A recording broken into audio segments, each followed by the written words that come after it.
Hey guys, welcome back to the channel. Today we're diving into a big topic that's been making waves across the UK. Nurses are leaving their profession early, and it's causing some serious concerns for England's healthcare system. You've probably heard a bit about this, right? But there's so much more to it than what we might see on the surface. So yeah, let's start with some of the numbers, okay? According to recent data from the Royal College of Nursing, or RCN, a staggering number of UK-trained nurses are leaving the profession within just 10 years of starting. Over 11,000 nurses have left the register within their first decade, and that's just the beginning. Right now, this trend is threatening to put the government's planned healthcare reforms in jeopardy. And that's a huge deal because these reforms are supposed to overhaul the entire NHS system. So what's driving all this? Well, when the RCN looked into it, they found some pretty tough reasons: low staffing levels, increasing demand from patients, and overall low morale. Now, imagine working in a high-stress job like nursing, dealing with shortages, and still having a huge workload. You'd probably feel burnt out too, yeah? Prof. Nicola Ranger, who's the RCN's General Secretary, has said that nursing is an incredible career and ideally one for life. But right now, so many nurses are leaving because they're feeling undervalued, underpaid, and just plain exhausted. So I see a bit of a perfect storm here. Think about it: thousands of nurses are leaving the field early, and at the same time, fewer people are entering nursing schools. That's like two waves crashing into each other. Prof. Ranger even mentioned that student recruitment is collapsing. And, well, if fewer new nurses are coming in, who's going to replace the ones leaving? Alright, so what's the solution? Prof. Ranger is calling on the Health Secretary, Wes Streeting, to give nurses a reason to stay. This could mean more investment in nursing, better pay, and maybe even forgiving student loans for those who commit to a career in the NHS and public sector. Sounds fair, right? After all, nursing is tough enough without feeling underappreciated or struggling financially. Now let's take a look at some statistics to see how quickly things are changing. Between 2021 and 2024, the number of nurses leaving within their first 10 years increased by a massive 43%. And get this, the number of nurses leaving within just 5 years has jumped by 67%. We're not only losing newly qualified nurses, but also some experienced ones who came back to help during the pandemic. So yeah, it's a really tough situation. The RCN also surveyed nurses who were leaving the profession, and they found that a lot of them cited poor physical and mental health, burnout, and exhaustion as reasons for leaving. Some also left due to personal circumstances. And to be clear, these reasons are outside of normal retirement. This is just people who feel they can't keep going under these conditions. So this is all coming at a critical time. The government has just started consulting on a 10-year plan to transform the NHS, and part of that is a long-term workforce plan.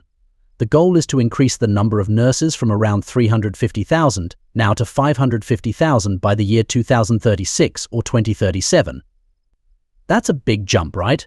This plan is supposed to rest on 3 main pillars: moving care from hospitals to the community through neighborhood health centers, increasing digitization, and focusing on sickness prevention.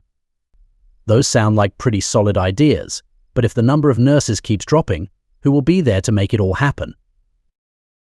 Meanwhile, the government's also focused on tackling the hospital backlog. I don't know if you guys have been following, but there's a massive waitlist issue. They're aiming to increase appointments and operations each week by 40,000 to help clear this backlog. And yeah, if you think about it, they're trying to do a lot with the staff they have, but it's clearly challenging with so many nurses leaving. On top of this, we have a big promise from the Labour Party. They're saying that if they get elected, they'll bring the biggest expansion of NHS staff in history. And they're even promising that NHS workers would be asked to work evenings and weekends to bring down wait times. But hey, makes you wonder, if nurses are already burnt out, how is asking them to work more hours going to help? I guess we'll have to wait and see how all that plays out. Another issue nurses are facing is pay. Just recently, nurses in England turned down a 5.5% pay raise, saying it wasn't enough. The RCN argues that over the past decade or so, experienced nurses' pay has fallen by 25% when adjusted for inflation. So yeah, that's quite a drop, especially when you consider all the challenges they're dealing with on the job. And when you're feeling undervalued financially, it just adds another layer to the burnout. Then there's another aspect to consider: fewer people are actually choosing to study nursing. The RCN's latest analysis showed that, In some parts of England, nursing school applications have dropped by up to 40%. So even before they get to the job, there's a significant shortage in the pipeline. The Department of Health and Social Care has acknowledged these long-standing workforce issues, saying that building a strong healthcare workforce will take time. A spokesperson for the department commented that they've inherited a workforce that's been undervalued for years, leading to burnout and low morale. That's why the government agreed to the independent pay review body's recommendations to give NHS staff a pay raise above inflation. Now, the spokesperson did say something pretty optimistic: it will take time, but together we will recover and rebuild our NHS, so it is a service staff can be proud to work in once again. That's nice to hear, but I think a lot of people are wondering, okay, but when will that actually happen? Because we're seeing more nurses leave every day, and time feels like a luxury the NHS can't afford right now. So, to wrap things up, it's a challenging situation that won't be fixed overnight. Nurses are facing burnout, financial challenges, and an ever-growing workload, all of which make it hard to stick with a profession that's supposed to be about caring for others. And with fewer students entering the field, there's a real question about who will be there to care for patients in the years to come. Alright, that's it for today, guys.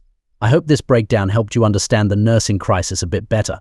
It's a complex issue with a lot of moving parts, and it'll be interesting to see how the government and healthcare leaders respond. Let me know your thoughts in the comments. What do you think can be done to help our nurses stay in the profession longer? Do you think higher pay would make a difference, or is there something more fundamental that needs to change? Thank you for tuning in, and don't forget to like and subscribe if you want more in-depth breakdowns like this one. See you next time.